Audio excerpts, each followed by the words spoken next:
नमस्कार, स्वागत है आपका। आप देख रहे हैं प्राइम टीवी। मैं हूं आपके साथ अदिति मिश्रा। उत्तर प्रदेश की राजनीति में औरंगजेब से लेकर बाबर तक का मुद्दा गरमाया हुआ है। सांगा विवाद के बीच मुगल शासकों के मुद्दे को लेकर राजनीति खूब हो रही है और सपा सांसद रामजी लाल सुमन के राणा सांगा पर दिए बयान ने जहां एक और क्षत्रिय समाज को सड़क पर उतरने के लिए मजबूर कर दिया है, तो वहीं राजनीतिक दलों को 2027 के लिए एक नया मुद्दा दे दिया है। ये मुद्दा है उत्तर प्रदेश की ध्रुवीकरण वाली राजनीति को खूब सूट भी कर रहा है। हर दल अपने फायदे नुकसान को ध्यान में रखते हुए बयान दे रहे हैं। आज आगरा के एतमादपुर से जो तस्वीरें सामने आ रही हैं, उन्हें देखकर इस बात का अंदाजा लगाया जा सकता है कि करणी सेना के लोगों में कितना आक्रोश है। एक तरह से ये आक्रोश ठीक भी है, ये प्रदर्शन भी ठीक है, राणा सांगा की जयंती मनाना भी ठीक है, लेकिन इस प्रदर्शन के दौरान जो अव्यवस्था देखने को मिली वो कानून व्यवस्था पर बड़े सवाल खड़े कर रही है। करणी सेना के लोगों ने न सिर्फ पुलिस प्रशासन को ही घेर लिया, बल्कि हाथों में तलवार लहराकर जोरदार प्रदर्शन किया। करणी सेना के इस प्रदर्शन पर समाजवादी पार्टी ने योगी सरकार को निशाना साधा है। जहां सांसद रामजी लाल सुमन कह रहे हैं कि यह प्रदर्शन गैर संवैधानिक है, वहीं सपा के महासचिव रामगोपाल यादव ने यहां तक कह दिया कि यह प्रदर्शन इसलिए हो रहा है क्योंकि रामजी लाल दलित हैं और अगर उन्हें कुछ भी हुआ तो वो वही करेंगे जो आज करणी सेना के लोग कर रहे हैं। राणा पर छिड़े इस संग्राम का अंजाम क्या होगा, इस पर आज की चर्चा करेंगे, लेकिन इससे पहले ये दो तस्वीरें देखिए।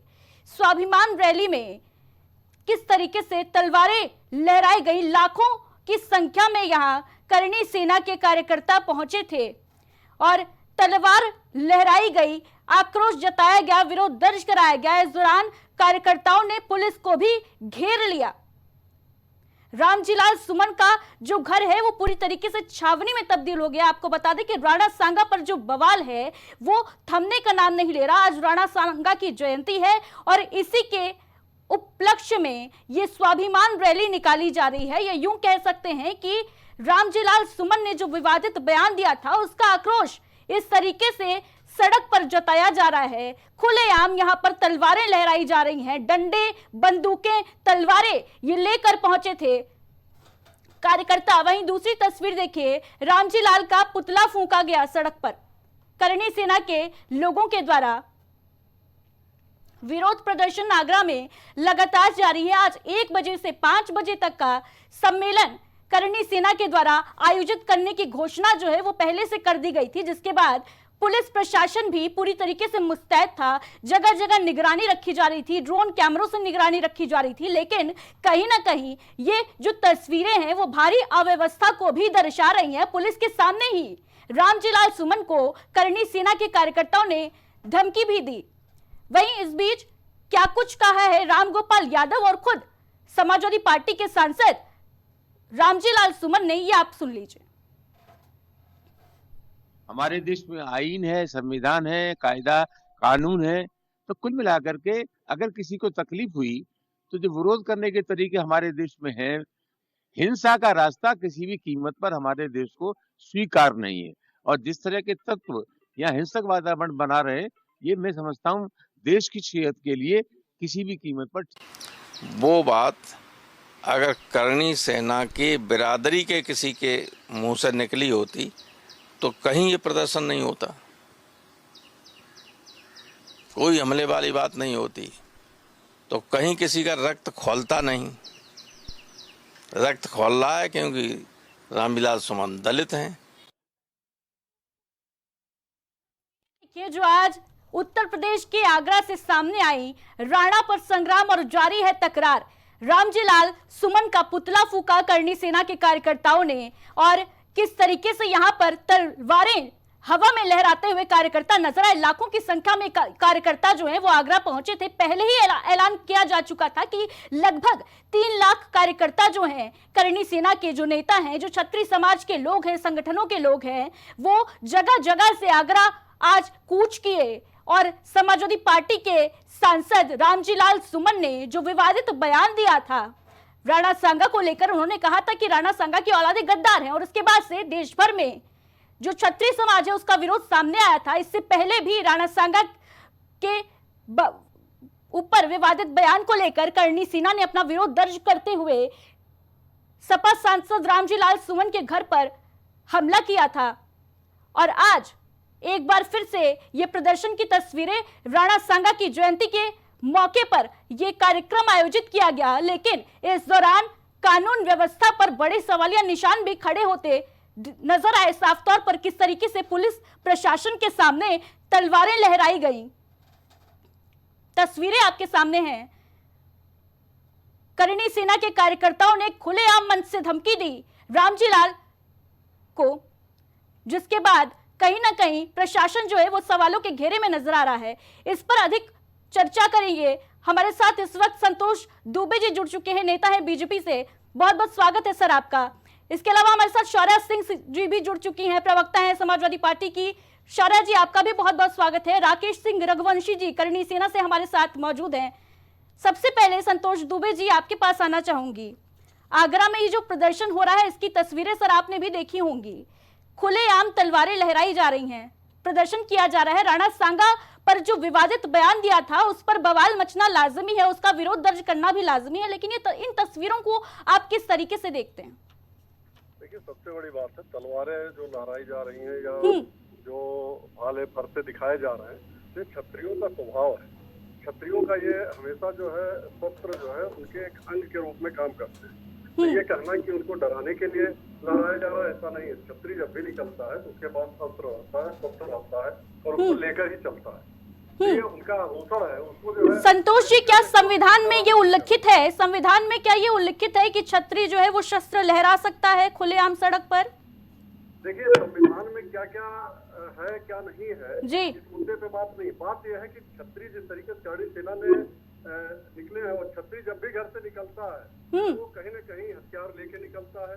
अच्छा, ये अपना दायित्व है, उनके आभूषण है ये। और ठीक है। जब इस देश में चला है, जब बचला है, तब तक उसका रिजल्ट अच्छा आया है। संतोष दुबे जी, यानी आप ये कह रहे हैं कि ये जो तस्वीरें सामने आ रही हैं निकलकर आगरा से, वो ठीक है पूरी तरीके से? ठीक है। शौर्या सिंह जी आपसे जवाब लेना चाहूंगी इस चीज का। संतोष जी कह रहे हैं कि क्षत्रिय जब भी निकलता है तो ये उसका अधिकार है कि वो तलवार लेके निकल सकता है, शस्त्र लेके निकल सकता है, क्या कहेंगी? देखिए, बहुत बहुत धन्यवाद आपका मुझे इस डिबेट में जोड़ने के लिए। दूसरी चीज ये कहूंगी कि क्षत्रिय कुल की मैं भी बेटी हूँ जी, क्षत्रिय कुल से मैं भी आती हूँ, और महिला होने के नाते तलवार हमारे हाथों में भी आती है, तलवार से सुशोभित हम भी हैं। लेकिन एक जो सबक और एक जो सीख हमें सिखाई जाती है तलवार को लेकर के, वो ये है कि उससे हमें अपनी सुरक्षा करनी है। और कहीं पर भी अगर हम ये देखें कि अगर किसी अबला नारी पे या किसी ऐसी महिला पे दुष्कर्म किया जा रहा है या उसको जरूरत है, तो उसको हम चीर फाड़ दें। अगर आज क्षत्रिय होने का अगर हम नामावली लेकर के और तलवार हाथ में लेकर के और गुंडागर्दी करें, तो ये क्षत्रिय होने की बहादुरी में शामिल नहीं है। ठीक है। ये चीजें क्षत्रिय मैं क्षत्रिय कुल की वंशज की बेटी हूँ, मैं राजपूत की बेटी हूँ, मेरे पर्स में भी एक छोटी सी कटार रहती है, हमेशा रहती है। लेकिन उसका मतलब ये नहीं है कि मैं उसको लेकर के किसी के भी गर्दन पे रख दूं, दबंगई करूं, ये नहीं है। ठीक है। शौर्या जी लौटूंगी आपके पास। राकेश जी, आप लोग आज विरोध दर्ज कर रहे हैं, राणा सांगा की जयंती है और विरोध का स्वागत है, प्रदर्शन का भी स्वागत है, लेकिन ये जो यहाँ पे अव्यवस्था फैलती हुई नजर आई है, इसको लेकर क्या कहेंगे सर? मुझे नहीं लगता कि कोई अव्यवस्था है आज के कार्यक्रम में। और जैसा कि मैंने सुना कि वहाँ पे क्षत्रिय तलवार लहरा रहे हैं और प्रशासन के सामने लहरा रहे हैं, और आपने एक रामजी लाल सुमन का बयान भी सुना है, वीडियो को मैंने बयान अभी सुना नहीं था जी, बयान सुना, कितनी मधुर आवाज में कितने बढ़िया से संविधान की चर्चा कर रहे हैं, अच्छी अच्छी बातें कर रहे हैं जी। क्या ये जुबान थी क्या उनका जब सदन में बोल रहे थे वो राणा सांगा जी के लिए, तो क्या यही जुबान थी कि राणा सांगा ऐसे थे और राणा सांगा को ऐसा करना चाहिए था, ये जुबान थी? जिस भाषा जिस आवेश में बोला था रामजी लाल सुमन ने, मैं बताऊं आपको, ये रामजी लाल सुमन को करणी सेना क्षत्रिय समाज माफ नहीं करेगा, जो राजनीतिक दल में है और राजनीतिक अपनी मजबूरी में वो समर्थन दे ना दे, उसका हम लोग को कोई जरूरत भी नहीं है।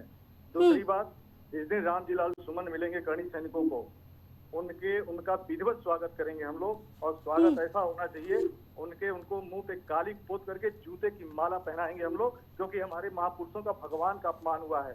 गाली दे करके उसके बावजूद टीवी में बैठ करके डिबेट करने से काम नहीं चलने वाला है। राकेश जी, ये भी आरोप लगाए जा रहे हैं कि प्रशासन जो है वो आप लोग का साथ नहीं दे रहा है, रोका जा रहा है कार्यकर्ताओं को। प्रशासन, देखिए, प्रशासन के विषय में हम कुछ नहीं कहेंगे। प्रशासन रोक भी रहा है, प्रशासन अपना बिल्कुल सिस्टम से काम कर रहा है जैसे उसको करना चाहिए। उसका जो एक संविधान है, उसका जो एक दायरा है, अपने दायरे में काम कर रहा है। ठीक है, लाखों लोग इकट्ठा हुए हैं, सुन लीजिए मैम, लाखों लोग इकट्ठा हुए हैं, कई लाख लोग। क्या किसी को खरोंच आया?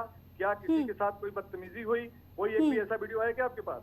हाँ, इनको तलवार दिख जाता है, तलवार क्षत्रियों का शौर्य है, और ये कह रहे हैं कि ऐसे ये गुंडे और इस तरह की चीजें, ये भाषा शोभा नहीं देती है, और इस तरह की बातों से बचना चाहिए।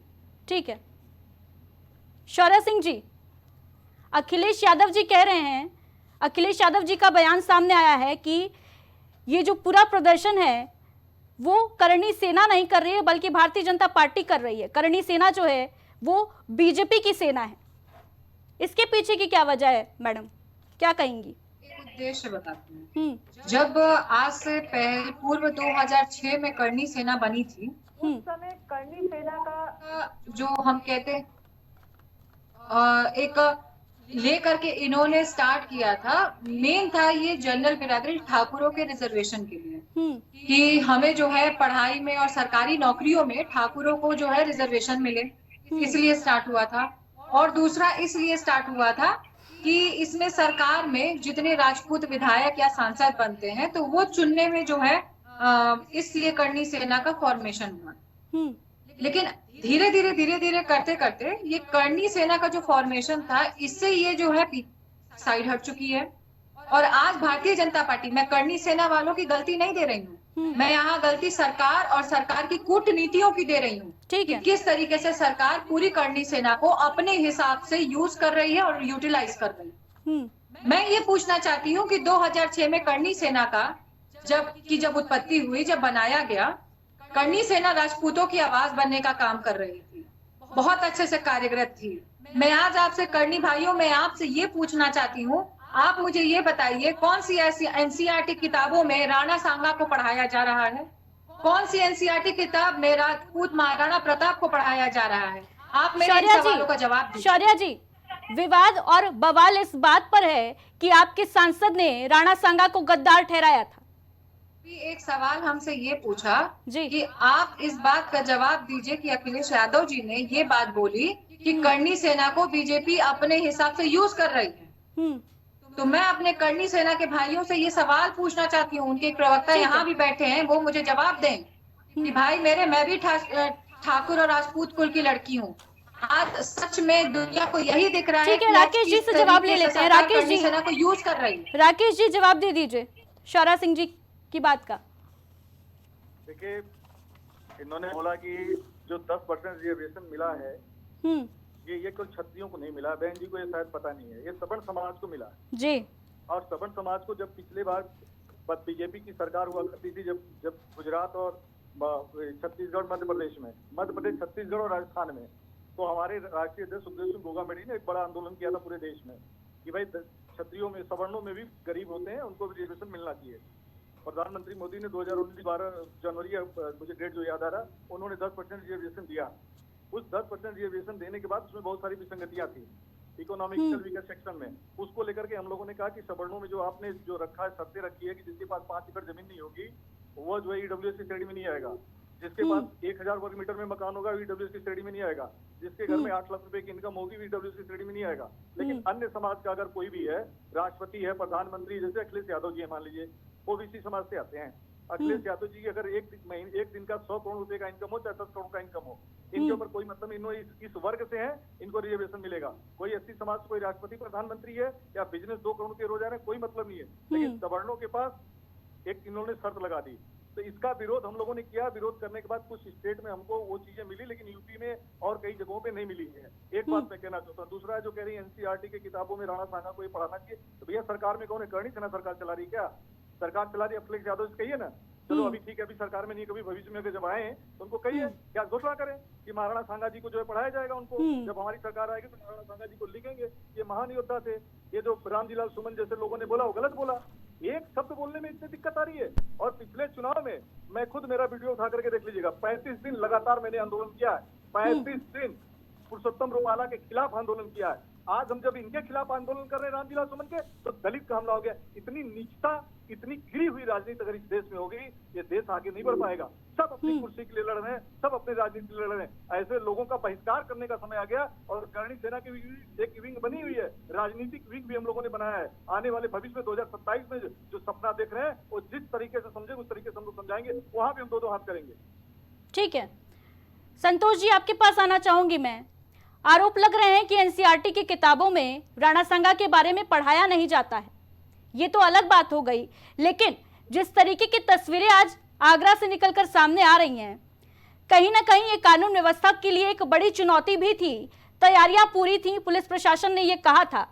हालांकि कोई अभी तक ऐसी सूचना नहीं मिल पा रही है कि किसी को भी कोई इस घटना से, इस पूरे आंदोलन से कोई परेशानी हुई है। लेकिन हवा में तलवारें लहराना, क्या ये अपने आप में गैर संवैधानिक नहीं मानते हैं सर आप? सबसे बड़ी बात यह है कि जिस तरीके से सरकार ने कानून व्यवस्था को पूरा दुरुस्त करने का काम किया था, मैं कल से खतरे से मुस्तैद थी और किसी भी अप्रिय घटना न होने देने के लिए पुलिस हमेशा तत्पर रही है। और जब से माननीय योगी जी संतोष जी, पुलिस प्रशासन वहीं खड़ा है और करणी सेना के कार्यकर्ता जो हैं वो रामजीलाल सुमन को धमकी दे रहे हैं पुलिस प्रशासन के सामने। धमकी नहीं दे रहे हैं, वो अपनी बात कह रहे हैं। आप उसको धमकी मान लें तो ये गलत बात। अगर राजनीति है और राजनीति में कोई भी व्यक्ति सामाजिक रूप से अगर अपनी आवाज को रखता है किसी के सामने, तो उसको धमकी नहीं मानना चाहिए। रामजीलाल सुमन ने संसद में जो कहा, क्या उसके लिए अखिलेश यादव ने माफी मांगी? क्या रामजीलाल सुमन को कोई नोटिस जारी हुई? लेकिन नहीं किया ना अखिलेश यादव ने। तो सबसे बड़ी बात है, अगर करणी सेना सड़क पे उतरकर अपनी बात को कह रही है तो इसको धमकी कैसे ले लें? और कैसे अगर तलवारें मान लिया उनके साथ है, उन्होंने किसी की गर्दन पे तो नहीं रखी, तलवार लेके चलना कोई अप्रिय बात तो हुई नहीं। तो इसलिए ये कह देना कि किसी को धमका रहे हैं या किसी को जो है बोलने नहीं दे रहे हैं, किसी के घर पे चढ़ाई कर रहे हैं, तो इसके लिए प्रशासन जो सहयोगी योगी आदित्यनाथ जी की सरकार है। संतोष जी, अखिलेश यादव ये भी कह रहे थे कि भारतीय जनता पार्टी के ट्रूपर्स हैं करणी सेना के लोग।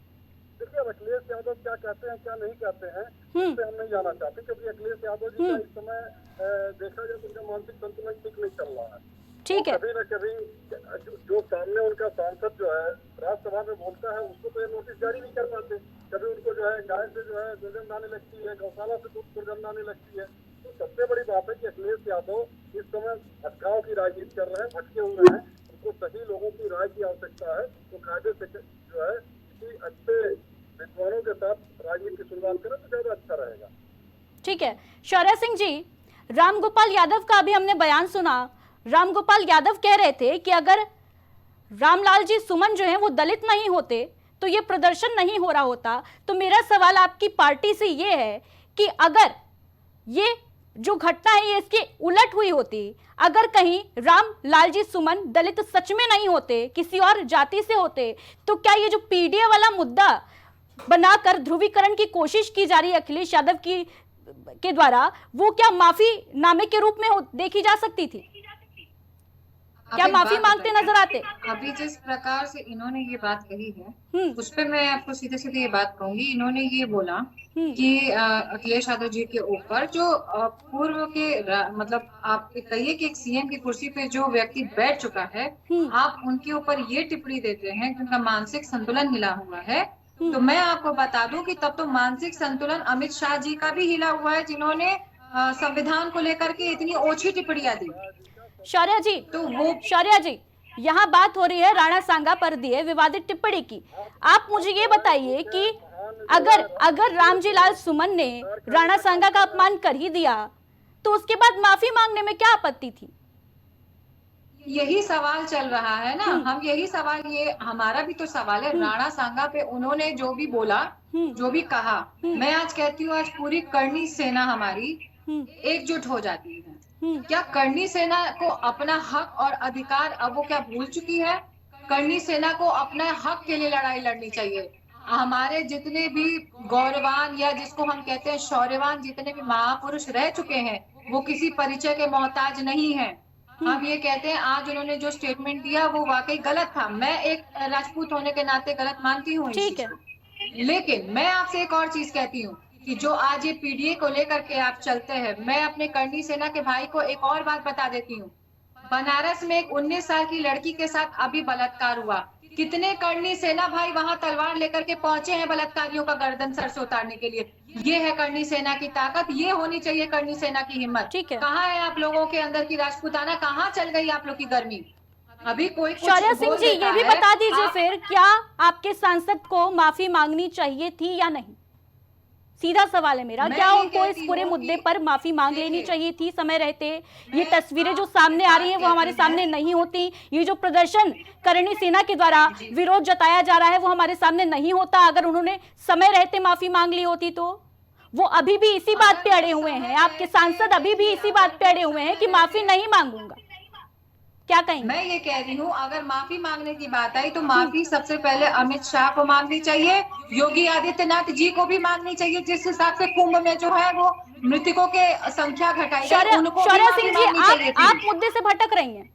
मैं बिल्कुल मुद्दे से नहीं भटक रही हूँ। ठीक है, अगर माफी एक पक्ष पे मांगनी चाहिए तो माफी दूसरे पक्षों पे राकेश सिंह जी क्या कहेंगे इस पर?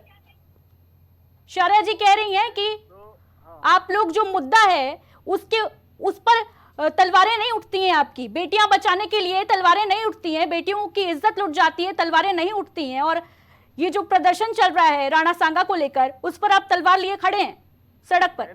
देखिए मैंने कल एक बात कहा था आपसे डिबेट में कि मेरा फेसबुक थे जिनके सबसे सगे मित्र थे निषाद भाई थे। आज किस ठाकुर का सबसे सगा मित्र निषाद भाई है, हमें बता दीजिए। चलिए इन्हीं को बोलने दीजिए, मैं बाद में बोलूंगा, इनको बोल लेने दीजिए। शौर्य जी बिल्कुल राकेश जी को अपनी बात रखिए। शौर्य जी आपको मौका दिया जाएगा, राकेश जी अपनी बात रखें। हाँ भाई मैं ये कह रहा हूँ जो ये कह रही बनारस की घटना के बारे में कल भी इन्होंने चर्चा किया, आज भी वही बात किया, फिर उसके बाद दूसरा इन्होंने चर्चा उठा दिया अमित शाह का। अरे भैया अमित शाह मोदी जी से और सपा बसपा से हमारा क्या लेना देना है? हमारे महापुरुषों का अपमान हो रहा है उसकी बात कर रहे हैं आप बार बार करनी सेना उंगली उठा रहे हो। और जानते हो आपके राष्ट्रीय अध्यक्ष को लोग क्या कह रहे हैं जो बुद्धिजीवी टाइप के लोग हैं? आप वही के पार्टी के कुछ हम लोगों से अच्छे संबंध विधायकों के कह रहे हैं एक महामूर्ख जो है जो भाजपा से लड़ते लड़ते भी संगठनों से लड़ने लगा, ये विपरीत बुद्धि विनाश काल है। ये वो लोग कह रहे हैं, हमारी भाषा नहीं है ये जो आपके सामने खुल के नहीं। जैसे आपकी मजबूरी है कि इनकी बात करके जो राजपूत बार बार आप बोल रही हैं और बोल करके उसके बावजूद भी आपका इस तरह की भाषा अच्छा नहीं है। तो ये उनके लोग कह रहे हैं कि अखिलेश यादव जी की विपरीत बुद्धि विनाश काल। अखिलेश यादव को सलाहकार है कौन? एक पार्टी भारतीय जनता पार्टी से लड़ करके एक बड़ी पार्टी उत्तर प्रदेश में एक लीड करती है और देश में भी एक अच्छा नाम है उसका। वो पार्टी एक संगठन से लड़ने लगी, एक दलित बनाम ठाकुर करने लगी, उसमें उसको वोट दिखने लगा और पिछले बार का जो एहसान है भूल गई। तो मैं कहना ही चाहता हूँ कि अखिलेश यादव जी चाहे जितना दिमाग लगा लें कि दलित वर्सेस ठाकुर वो होगा नहीं। और दूसरी बात कि रामजिलाल सुमन को हम लोग कभी माफ नहीं करेंगे। और लेकिन राकेश जी रामजिलाल सुमन कह रहे हैं कि वो माफी नहीं मांगेंगे, अगला कदम क्या होगा आप लोगों का? हम अगला कदम हम लोगों ने कह तो दिया कि कोई न कोई सुखदेव सिंह गोगामेड़ी आएगा और उनके गले में जूते का माला डालकर उनका चेहरा पोतेगा। ये तय है, ये हम बता रहे हैं आपको, ये तय है। हम संविधान का सम्मान कर रहे हैं, कहीं न कहीं मिलेंगे, ये चीज किया जाएगा, ये तय है। उनको महापुरुषों का अपमान जो उन्होंने किया है वो चाहे कोई कितनी बड़ी ताकत लग जाए। राकेश जी आप संविधान का सम्मान भी करते हैं और इतनी बड़ी बात भी आप कह रहे हैं। आज इतनी भीड़ इकट्ठा हुई, शर्म नहीं आ रही है? एक राष्ट्रीय अध्यक्ष को शर्म नहीं आ रही है? एक समाजवादी पार्टी को शर्म नहीं आ रही है कि लाखों लोग यहाँ पे इकट्ठे हुए अपना घर ठीक है। छोड़ करके? शौर्य सिंह जी रामजिलाल सुमन जो हैं वो सांसद है और बतौर सांसद जब कोई सांसद बनता है तो वो एक शपथ लेता है। क्या शपथ भूल चुके हैं रामजिलाल सुमन? क्या उनको अपनी जो जिम्मेदारी है उसका आभास नहीं है? वो किसी पार्टी के सांसद बाद में है, पहले वो जनता के सेवक हैं और बतौर जनता के सेवक होने के नाते क्या उनको इस तरीके का बयान देना चाहिए था? शौर्य जी देखिए जिस तरीके की राजनीति हो रही है वो गलत है। दूसरी चीज, अगर वो एक कुर्सी पे बैठे हैं तो उनसे 4 गुनी कुर्सी पे पावरफुल इंसान वो बैठा है जो एक पूरे समुदाय को कटुआ कहता है। तो वो भी गलत है, वो भी शर्मनाक है, वो भी उनको माफी मांगने का वहाँ पे प्रावधान लागू होना चाहिए क्योंकि उन्होंने शपथ ली है। ठीक है। लेकिन अगर हम एक बात करते हैं आज सिर्फ एक समुदाय की, उन्होंने ऐसा कह दिया, उन्होंने ऐसा कर दिया, मैं ये कहती हूँ आज इतना, भाई हमारे समुदाय के लोगों को जिस हिसाब से भटकाया जाना है, जिस हिसाब से उनको, जो हमारे हाथों में तलवार दी गई थी, हमारी माँ कर्णी जो थी, जो हमारे हाथों में यह तलवार है, जो पावर दी गई है, हमारे खूनों में दौड़ती है, आप ये समझने की कोशिश कीजिए कि वो किस लिए है। आज ये कहते हैं कि हमारे लोगों को बोल दिया इसलिए हम तलवार लेकर सड़क पे दौड़ जाएंगे, लेकिन अगर कहीं पे किसी और लड़की के साथ हुआ वो हमारी जिम्मेदारी नहीं है। भाई कहाँ के राजपूत हो तुम, कहाँ के ठाकुर हो तुम? मैं एक महिला होकर मेरा खून उबल जाता है, एक मर्द होकर आप लोग का खून नहीं उबलता।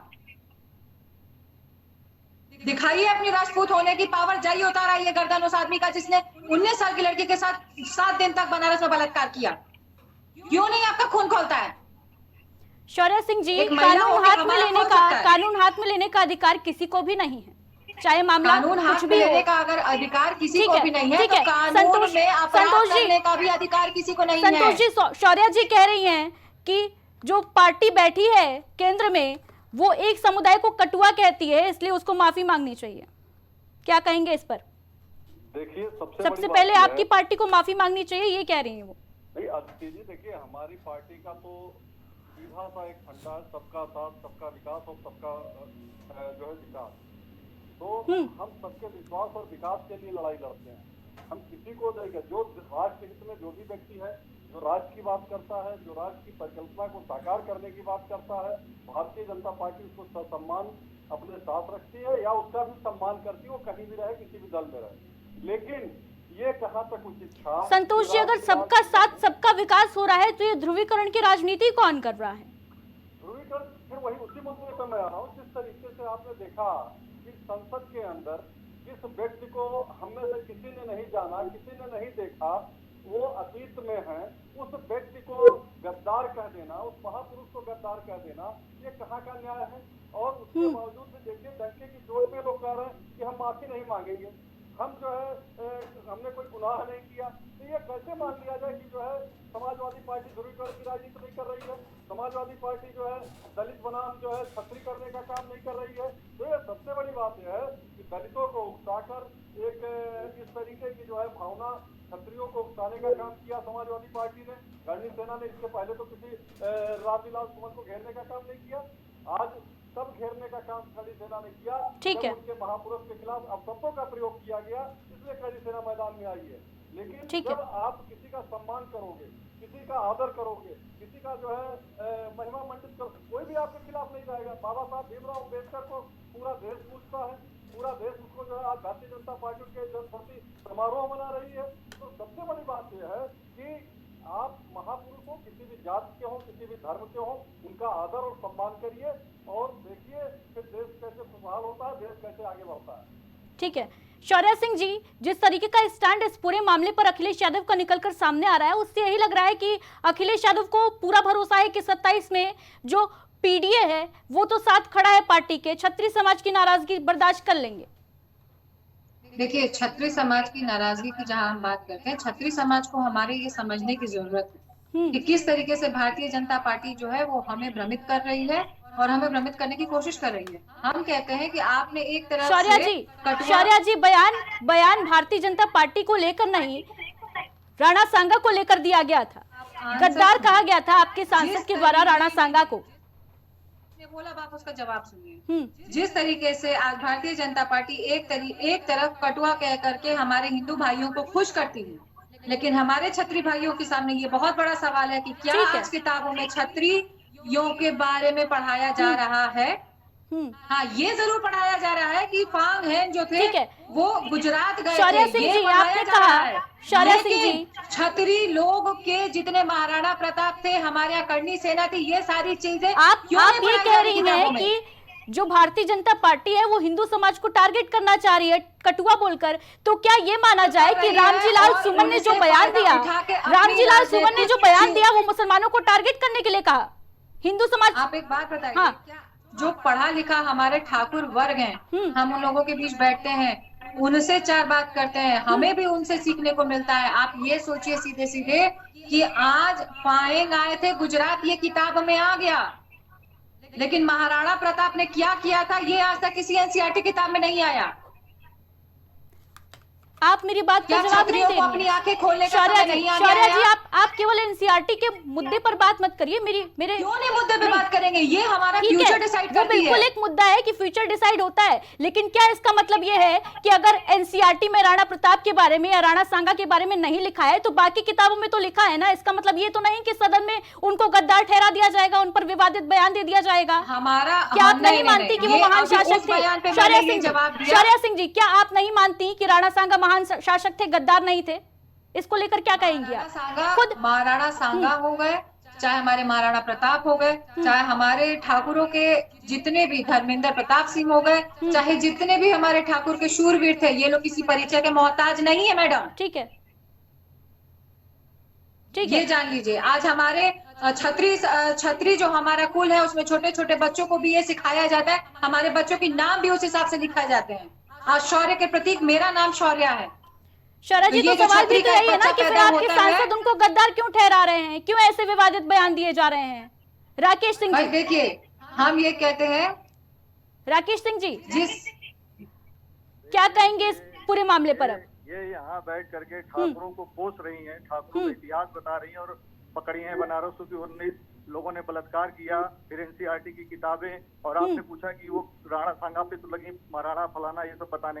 इनके जो छत्राणियां है ना, वो छत्राणियां आगरा के मैदान में जंग लड़ रही हैं, अपने मान सम्मान स्वाभिमान की लड़ाई लड़ रही हैं। किसी राजनीतिक पार्टी का जो है वो नहीं कर रही हैं, ये यहाँ करके लड़ रही हैं, अपनी आवाज उठा रही हैं। जो कि छत्राणियां वो छत्राणियां हैं जिनको लगता है कि महाराणा राणा सांगा के ऊपर इन्होंने अभद्र टिप्पणी की, हमारे मान सम्मान स्वाभिमान का ठेस पहुंचा है। यहाँ बैठ करके एक पार्टी का जो है वो कर रही है। मैं और कुछ कहना नहीं चाहता, ये बहन है हमारी, मैं कुछ कहना नहीं चाहता इनको, लेकिन बार बार छत्री कह रही कि मैं छत्री हूँ, ठाकुर हूँ, फलाना। अरे वो शौर्या नाम है तो शौर्य दिखाइए ना अपना, बोलिए अखिलेश यादव जी को। अखिलेश यादव जी एक माफी तो मांग रहे हैं। तो अभी भी आपके ऊपर तब खोला जब आपने कहा कि महाराणा प्रताप वगैरह वगैरह नाम ले रहे हैं। इज्जत से नाम लीजिए, एक नाम इज्जत से लिया कीजिए। करनी सेना के हैं आप ना, आपने झंडा और डंडा लिया है ना, इज्जत से महाराणा प्रताप का नाम लीजिए। महाराणा प्रताप वगैरह वगैरह नहीं है भाई साहब। क्या कह रही हैं? क्या कह रही हैं आप? अभी आपने बोला, एक बात करने का तरीका होता है ना। अभी आपने कहा कि ये राणा सांगा महाराणा प्रताप और फलाना फलाना का नाम ले रही है, वो फलाना फलाना नहीं है। पहले तमीज से नाम लेना आप सीख लीजिए। और आप छत्रानी और राजपूतानी देखेंगे? आप आए देखने के लिए? इनका जरा हमें आप ही दिखा दीजिए ना कि किस कुल के राजपूत हैं। ठीक है शौर्या जी, ठीक है, अच्छा लगा मुझे भी सुनकर कि आपका महाराणा प्रताप को फलाना फलाना कहने पर खून खौल गया, लेकिन आपके पार्टी के सांसद ने जब राणा सांगा को गद्दार बोल दिया तो आपकी पार्टी की तरफ से कोई स्टैंड उस पर नहीं लिया गया, माफी नहीं मांगी। ठीक है राकेश जी, फाइनल कमेंट आपसे लेना चाहूंगी, आगे क्या कदम उठाए जाएंगे आपके द्वारा, क्योंकि अभी तक कोई माफी नहीं आई है रामजी लाल सुमन के द्वारा। लेकिन दूसरी तरफ सर, ये जो पूरा प्रदर्शन है ये ठीक है, लेकिन क्या ये शांतिपूर्ण तरीके से नहीं हो सकता था? देखिए, शांतिपूर्ण प्रदर्शन ही हो रहा था, शांति तरीके से हो रहा था, पूरे देश में हो रहा था, प्रदेश में हो रहा था। और देश के इन्होंने कहा कि क्षत्रिय समाज के बड़े नेता सारे ने लगभग किसी भी अन्य पार्टी में उन्होंने बयान भी दिया है कि नहीं ये बयान गलत है, और भी तमाम समाज के नेताओं ने बोला है कि नहीं इन्होंने बयान गलत दिया, इनको वापस लेना चाहिए। लेकिन हम कितने शांति से करें, आप बताइए ना। हम लोग लगातार प्रदर्शन कर रहे हैं, आए दिन सांसद मीडिया में आते हैं और दूसरी बयान दे देते हैं, फिर तीसरी बयान, फिर चौथी बयान। इनके लोग कहते हैं, अभी देखिए मिर्जापुर का इनका जो जिलाध्यक्ष है वो कहता है करणी सेना वाले मिल जाएंगे तो मैं जिंदा जला दूंगा, और उसकी उम्र कम से कम 60 साल होगी। मिर्जापुर का जिलाध्यक्ष इनके पार्टी का, समझ रहे हो ना क्या हुआ है, जरा वो पता करा लीजिएगा। और ठीक है, मैं देखिए कहना चाहता हूँ कि अगर वो माफी नहीं मांगेंगे, हम लोग का एकदम स्पष्ट है, 5 बजे तक ये समाज निर्णय करेगा। क्षत्रिय समाज इकट्ठा है, यहाँ कोई न राष्ट्रीय अध्यक्ष है, न कोई प्रदेश अध्यक्ष है, न कोई संगठन है, ये समाज है। समाज जो निर्णय करेगा वो आपको पता चल जाएगा। लेकिन हम लोग का क्षत्रियों का जो आक्रोश है, वो आक्रोश है कि अगर रामजी लाल सुमन जहाँ मिलेंगे, हम उनको जो है जूते का माला निश्चित ही पहनाएंगे। ये हम लोग का तय है। ठीक है, हमारे साथ जुड़ने के लिए आप सभी का बहुत बहुत शुक्रिया।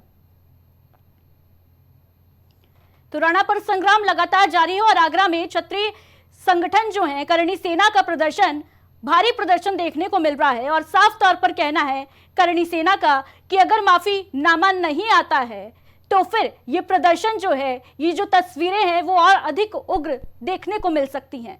बहरहाल इस खास चर्चा में बस इतना ही। दीजिए इजाजत, नमस्कार।